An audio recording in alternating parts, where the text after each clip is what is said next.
right, hey guys, welcome back into Cherry Picking. Today, we're going to be going over our must-draft defensemen, joined by Gavin again today. We're not going to be looking into really those guys like Roman Josi, Victor Hedman, kind of like the first 4 or 5 guys to draft. If they're there, you should be drafting them pretty much regardless. Makar, Josi, and Hedman are all wagons to have on your team defensemen. We're going to be looking at a guy to really take between the 7th and 9th round of their current ADP right now, and then a guy maybe a little bit later in rounds that you can pick up in one of your last defensemen, maybe as that 4th slot, or even a guy on the bench. Yeah. So Gav, let's get right into it. Who's your first guy that you are putting your stamp of approval on? Yeah, so this is someone I'm excited about this year. Thomas Chabot from the Ottawa Senators. Currently, ADP is at a 115 in the 10th round. Last season, 59 games played. He had 7 goals, 31 assists for 38 points. And then he had 73 hits, 93 blocks, 13 power play points, and 173 shots on goals.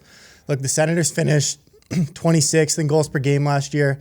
They added DeBrincat and Giroux this offseason, so I expect that offense to drastically improve. And then you got to look at their power play. Their power play was bottom of the league as well. That's going to be even better.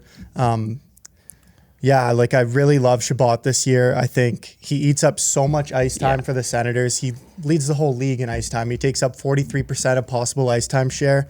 And then he also finished 10th between Keel, Makar, and Hedman in expected goals with 7.1 at 5-on-5. So he's really in that elite tier. He hasn't quite lived up to that offensive potential that we were expecting from him yet, but the Senators team has a lot of bright spots. They're going to be young. They're going to be fast. They're going to score a lot of goals.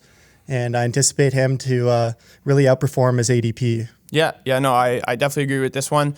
When he was healthy last year, like Gav mentioned, he was on the ice a ton. Him and Seth Jones, I believe, shared the highest percentage of possible ice time last season. And the one good thing to note, I remember seeing this, Chabot started almost 20% of his shifts in the offensive zone. So obviously, there's a key here for Chabot to get going in the offensive zone. They want him to be that leader on the power play, that kind of that quarterback when they're in the offensive zone as well. And with all these new targets and people around him, I think he's a great pick this year. And at his current ADP, I think you could even reach on him a little bit. So definitely like that one.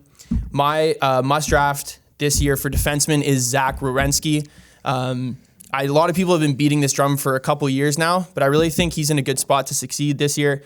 He finished outside the top 25 D-men in fantasy points last season, but I think this is a huge bounce back year for him. His numbers weren't eye-popping, but I think the biggest red flag that everyone's kind of worried about when you're talking about Zach Werenski is he hasn't played a full 82-game season since 2018 to 2019 season, but his underlying metrics and stats are just too hard to ignore. Like when he's on the ice, he produces like absolute fuck. Like to be honest, like there's no other way around it. He had the 4th highest expected goals rate in all situations amongst defensemen last year. Change that to 5-on-5. He had the highest expected goals rate. Higher than Josi, higher than Hedman, and even higher than Keel, Makar. In all situations too, we kind of alluded to it with Thomas Chabot. You want to have a guy that's on the ice a lot. He averaged 42.3% of share of possible ice time, which is 5th amongst defensemen. And then on the power play, he was one of the top guys. So having that usage on the power play is obviously huge when you're looking at defensemen for shots, obviously power play points, and even just regular points as well. And I actually think this Blue Jackets roster is probably the best they've been since the last 3 or 4 years, probably since Panarin and Bobrovsky left. They have a lot of young kids that have a ton of upside, like Kent Johnson, Cole Sillinger, Kirill Marchenko, Jake Bean, and then obviously picking up Johnny Gaudreau is massive. So I think this team will be much better, which will inherently help Werenski's production. So he's a must draft for me. Definitely a guy that I'm taking before his ADP, and he's going around the 9th or 10th round right now. Yeah, I really like that pick. I think might be the square answer at this point to think the Blue Jackets are going to be like sneaky good this year, but I don't know. I like that team a lot, and then that opportunity on the power play as well with Gaudreau and Laine now. I think they're going to have a pretty lethal power play. So obviously it's a great spot for him to put up some points. Yeah, so let's get into our second guy. So this is a guy that might be going a little bit later in your drafts. Who's a guy that you're kind of eyeing down that you want to target later on? Josh Morissey, Winnipeg Jets. Here we go. Current ADP, 167. Before you get it, like honestly, I've the same thing. I've beaten on the Josh Morissey drum for years now, thinking that this Winnipeg defensive core is going to take that extra step. So I'm curious to hear why this year you think it might change.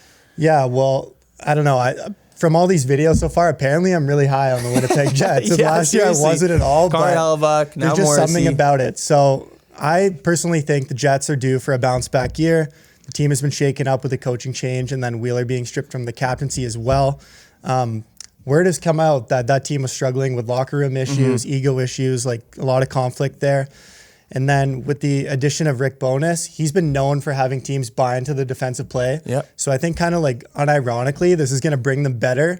And we all know that the best like defense or best offense is the best defense. Yep, for sure. And I think with the whole team buying in, Morissey's going to be able to produce even better. He's been among the top. He was top 7 among defensemen in expected goals at 5-on-5 last year with 11.6, or actually in all situations. Sorry. And then again, also had 39% share of possible ice time. So he's on the ice. This power play underperformed. It was 17th in the league last year, which the Jets have always been known for having a lethal power play too. With that forward depth, it's amongst the top in the league, right? Like you look at that and you're like, how was that the 17th power play in the league last year? Yeah, definitely. So I think there's a lot of upside here, especially if you can grab him in the 14th round. This is definitely someone I would target if I wasn't following that defenseman heavy early strategy, because you gotta kind of take the risk on these guys. Like still a 40-point defenseman. He puts up hits, blocks, power play points. Like what more can you ask really at that ADP? I'd possibly even reach on him in maybe the 12th round, depending on how my team's shaping up. But overall, I really like Josh Morissey this year, and apparently the Winnipeg Jets. Yeah, definitely Gav has been in the Winnipeg Jets corner so far in these videos.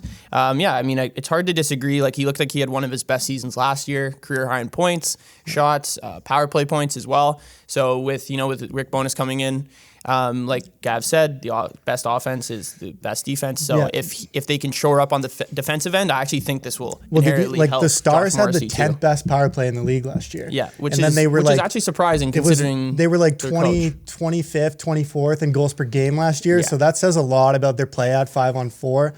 And like I'd say the Jets have a far more talented team, really. Yeah, no, for sure. I think at this point, if you're looking at that back end, there's a lot of guys that haven't really broken out yet, and maybe Rick Bowness can kind of tap into that. So definitely a guy to look out for this year. One guy I'm looking at later on in the rounds, he's going, depending on what size of a league you're in, he could be going undrafted, but right now his current ADP is around 170, and that's Brandon Montour.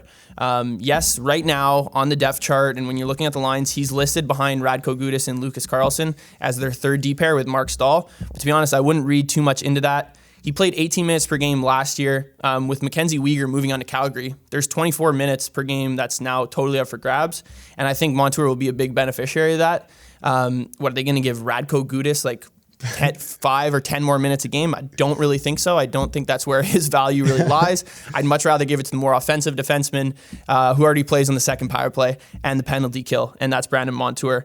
Montour last year had the 15th highest expected goals rate amongst defensemen, and that's higher than the likes of Miro Heiskanen, Chris Letang, Morgan Riley, and Devin Taves, and all these guys are getting drafted wildly ahead of him at this point. And out of all those 15 defensemen ahead of him in that category, he had by far the lowest share of possible ice time. So if you get this guy's ice time going from 30% to about 36 or 38%, his production is just going to increase. He averaged 1.53 points per 60 minutes last year, which was higher than Gustav Forsling, a guy that a lot of people will think will play with Ekblad this year. But to be honest, he's going earlier in fantasy drafts. I'd much rather have Brandon Montour. With Paul Maurice coming in too, there could be a little bit of shakeup in the defensive structure.